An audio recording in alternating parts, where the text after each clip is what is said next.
Hello guys, welcome back to our channel. तो आज हम पढ़ने वाले हिंदी व्याकरण और पाठ का नाम है भाषा।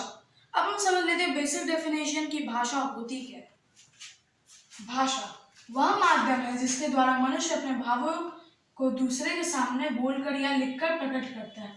भाषा भाषा जो है ये एक ऐसा माध्यम है जिसके द्वारा मनुष्य यानी हम लोग मनुष्य अपने भावों या विचारों को अंदर की विचारों को अपने सोचों को दूसरे के सामने प्रकट करते हैं। और कैसे प्रकट करते हैं? बोल कर या लिख कर प्रकट करते हैं। और वो जो माध्यम हम प्रकट करते हैं उसे हम क्या कहते हैं? उस माध्यम को भाषा कहते हैं। अब भाषा के भेद कितने होते हैं वो समझते हैं।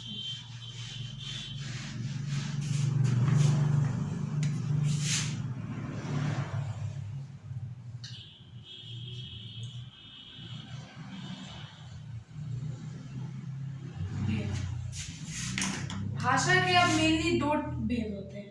पहला है हमारा मौखिक, दूसरा लिखित भाषा। ठीक है, अब हम समझ लेते हैं मौखिक भाषा कहते हैं किसे। मौखिक भाषा भाषा का वह माध्यम है जिसके द्वारा मनुष्य अपने भावों या विचारों को दूसरे के सामने बोलकर प्रकट करता है। हमने ये पढ़ा था कि विचारों को जब दूसरे के सामने प्रकट करते हैं उसे भाषा कहते हैं, लेकिन उसमें जो टर्म आया था कि बोल कर या लिख कर, तो उसमें से जो बोल कर हम प्रकट करते हैं अपने वो विचारों को, तो उसे हम क्या कहते हैं? मौखिक भाषा कहते हैं। अब लिखित भाषा किसे कहते हैं?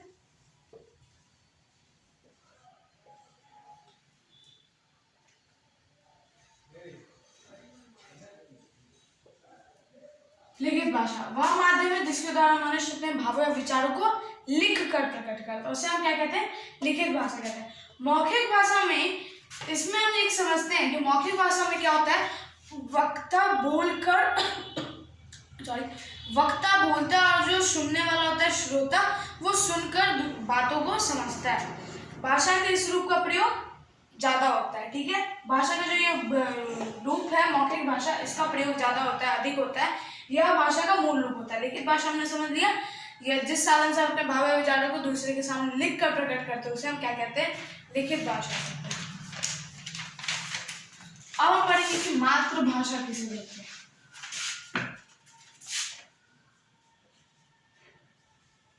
मातृभाषा सब समझते हैं। मातृ जोड़ भाषा अर्थात माँ द्वारा प्राप्त भाषा जिसे बालक अपनी माँ तथा परिवार द्वारा सीखता है।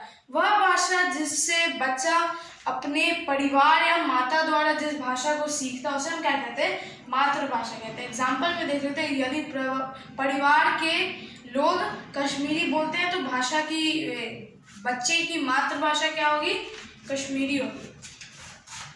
अब हम पढ़ेंगे राष्ट्रभाषा किसे कहते हैं।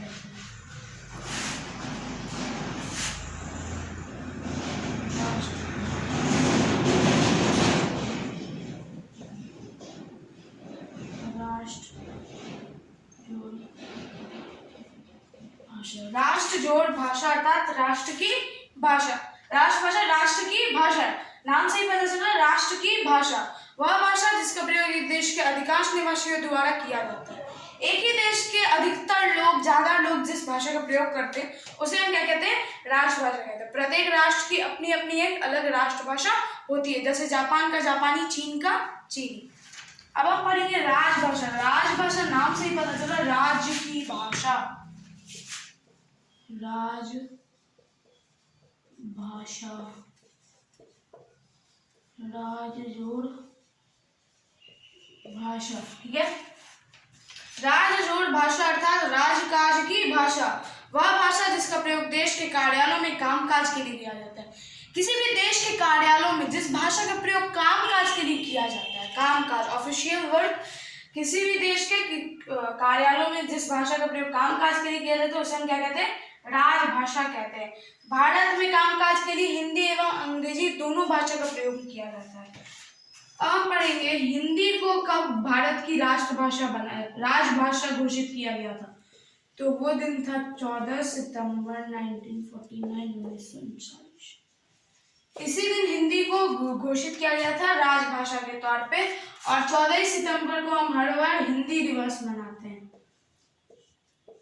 हिंदी दिवस मनाते हैं। कौन से दिवस मनाते हैं? हिंदी दिवस मनाते हैं। अब हमने यह समझ लिया कि राजभाषा किसे कहते हैं। अब हम पढ़ेंगे संपर्क भाषा। संपर्क की भाषा, नाम से ही समझ में आ रहा है, संपर्क, जोड़ भाषा, अर्थात संपर्क की भाषा वह भाषा जिसका प्रयोग देश के निवासी आपस में संपर्क करने के लिए करते हैं। संपर्क भाषा किसे कहते हैं? जिस भाषा का प्रयोग देश के निवासी आपस में संपर्क करने के लिए करते हैं उसे हम क्या कहेंगे? संपर्क भाषा कहेंगे। संपर्क भाषा में आता है भारत के कितने भाषा को संविधान में मान्यता दी गई है, तो वो भारत के हैं कुल 22 भाषा। भारत के संविधान में 22 भाषा को मान्यता है। अब वो 22 के 22 भाषा है क्या, एक बार हम वो देख लेते हैं। 22 भाषा,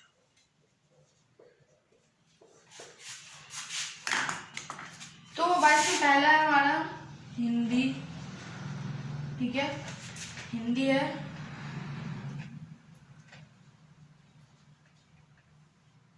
असमिया, बांग्ला, गुजराती, ठीक है,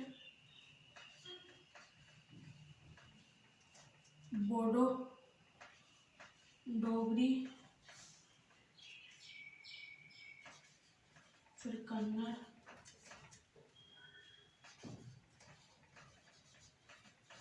कश्मीरी, कोंकणी,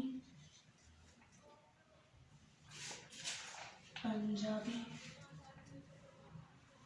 उर्दू, मैथिली, मलयालम, मलयालम के बाद मणिपुरी भाषा, फिर मराठी, ठीक है, मराठी, नेपाल, उड़िया,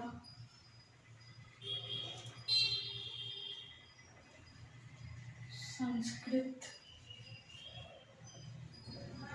तमिल, तेलुगु, संताली, फिर हमारा हिंदी। तो कौन कौन सी भाषा हो गई? हिंदी, असमिया, बांग्ला, गुजराती, बोडो, डोगरी, कन्नड़, कश्मीरी।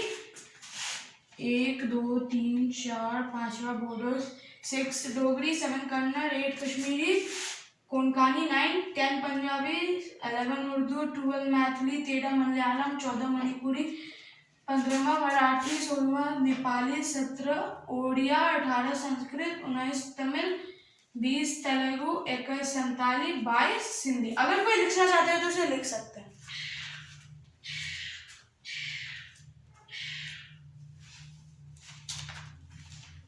ओके, हो गई होगी।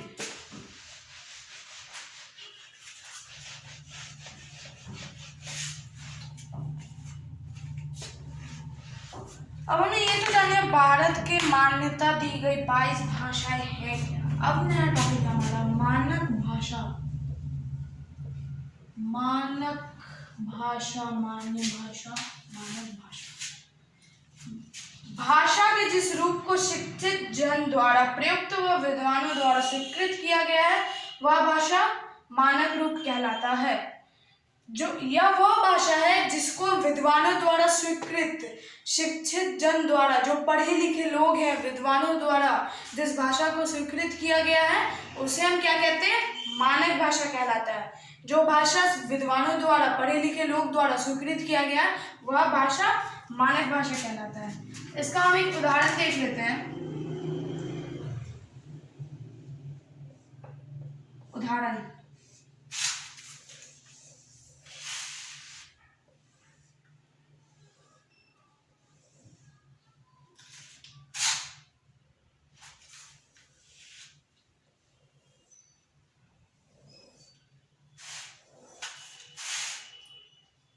यहाँ पे अमानक रूप, फिर मानक, फिर अमानक, फिर मानक, फिर कौन सा रूप? मानक। हम देख लेते जल्दी है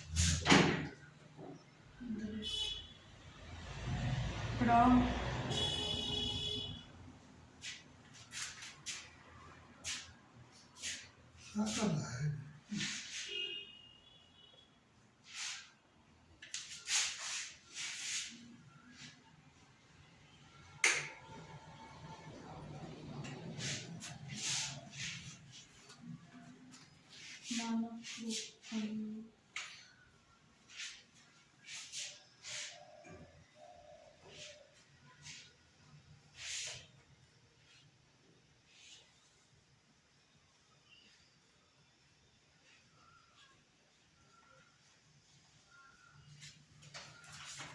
यहाँ पे क्या हो गया? द, दद, प्र, अ, द, दो, इसका झ ऐसे लिखेंगे। मानक रूप इसका अंत को ऐसे लिखा जाएगा, फिर संबंध को ऐसे लिखा जाएगा, ठीक है, फिर नए को ऐसे लिखा जाएगा, फिर आई को ऐसे लिखा जाएगा, ठीक है, समझ गए? अब रिकॉल कर लेते हैं हमने क्या क्या करा। भाषा के उदाहरण पढ़े, भाषा के भेद पढ़े, मौखिक भाषा, लिखित भाषा, मातृभाषा पढ़ा, राष्ट्रभाषा पढ़ा, राजभाषा पढ़ा, संपर्क भाषा पढ़ा, भारत के संविधान में मान्यता दी गई भाषा पढ़ी, मानक भाषा पढ़ा और उसका उदाहरण पढ़ा। Okay then, thank you.